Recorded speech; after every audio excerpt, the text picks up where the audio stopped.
Get your free copy of the complete tutorial at www.teachucomp.com/free.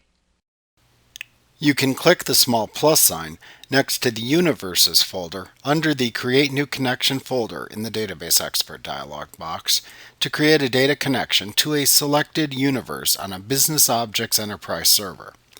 First, you must select the name of your system from the System drop-down and then enter the username and password into the text boxes that are available. You can then select the desired type of authentication from the Authentication drop-down. When you're ready, click the OK button to continue. You will then see a listing of the available universes from which you can choose. You then select a universe and click the Open button. You can then design a query on the data within the Business Objects Query panel that appears. Like what you see? Pick up your free copy of the complete tutorial at www.teachucomp.com/free.